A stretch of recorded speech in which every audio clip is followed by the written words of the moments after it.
Korea's Oldboy digs deeper than average mystery/thriller. A man gets violently drunk and is chained to the wall in a police station. His friend comes and bails him out. While the friend is making a telephone call, the man disappears from an empty city street in the middle of the night.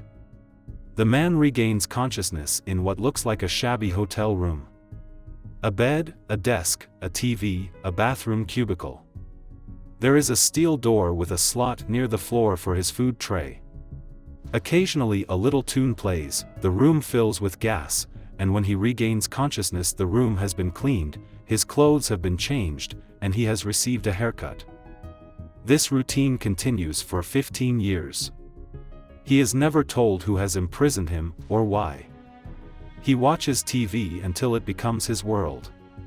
He fills one journal after another with his writings. He pounds the wall until his fists grow bloody, and then hardened. He screams. He learns from TV that his blood and fingerprints were found at the scene of his wife's murder. That their daughter has been adopted in Sweden. That if he were to escape, he would be a wanted man. Oldboy, by the Korean director ParkChan-wook, watches him objectively, asking no sympathy, standing outside his plight. When, later, he does talk with the man who has imprisoned him, the man says, "I'm sort of a scholar, and what I study is you." In its sexuality and violence, this is the kind of movie that can no longer easily be made in the United States. The standards of a puritanical minority, imposed on broadcasting and threatened even for cable, make studios unwilling to produce films that might face uncertain distribution. But content does not make a movie good or bad, it is merely what it is about. Oldboy is a powerful film not because of what it depicts, but because of the depths of the human heart which it strips bare. The man, named Oldboy, Choi Min-sik, is a wretch when we first meet him, a drunk who has missed his little daughter's birthday and now sits forlornly in the police station, ridiculously wearing the angel's wings he bought her as a present. He is not a bad man, but alcohol has rendered him useless. When he suddenly finds himself freed from his bizarre captivity 15 years later, he is a different person, focused on revenge, ridiculously responsive to kindness. Wandering into a restaurant, he meets a young woman who, he knows from the TV, is Korea's Chef of the Year. This is Mido, Kang Hye-jeong. Sensing that he has suffered, feeling an instinctive sympathy, she takes him home with her, hears his story, cares for him, comes to love him. Meanwhile, he sets out on a methodical search to find the secret of his captivity.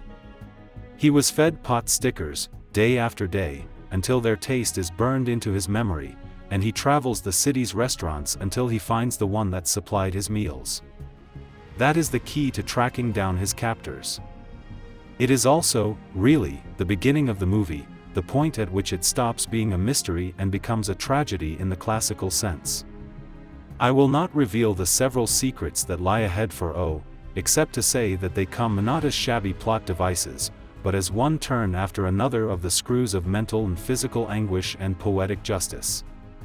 I can mention a virtuoso sequence in which O fights with several of his former jailers, his rage so great that he is scarcely slowed by the knife sticking in his back. This is a man consumed by the need for revenge, who eventually discovers he was imprisoned by another man whose need was no less consuming, and infinitely more diabolical. I am not an expert on the Korean cinema, which is considered in critical circles as one of the most creative in the world. Oldboy won the Grand Jury Prize at Cannes 2004. I can say that of the Korean films I've seen, only one, the YMCA Baseball Club, did not contain extraordinary sadomasochism. Oldboy contains a tooth-pulling scene that makes Laurence Olivier's Nazi dentist in Marathon Man look like a healer. And there is a scene during which an octopus is definitely harmed during the making of the movie. These scenes do not play for shock value, but are part of the whole. O has been locked up for 15 years without once seeing another living person. For him the close presence of anyone is like a blow to all of his senses. When he says in a restaurant, "I want to eat something that is alive," we understand, A, that living seafood is indeed consumed as a delicacy in Asia, and B, he wants to eat the life, not the food, because he has been buried in death for 15 years. Why would Mito, young, pretty and talented, take this wretched man into her life?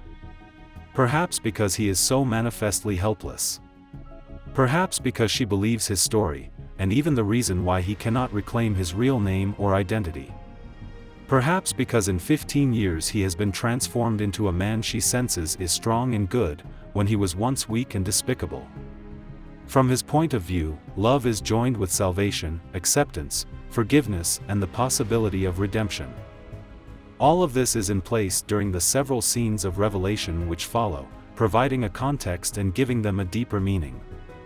Yes, the ending is improbable in its complexity, but it is not impossible, and it is not unmotivated. Oldboy ventures to emotional extremes, but not without reason. We are so accustomed to thrillers that exist only as machines for creating diversion that it's a shock to find a movie in which the action, however violent, makes a statement and has a purpose.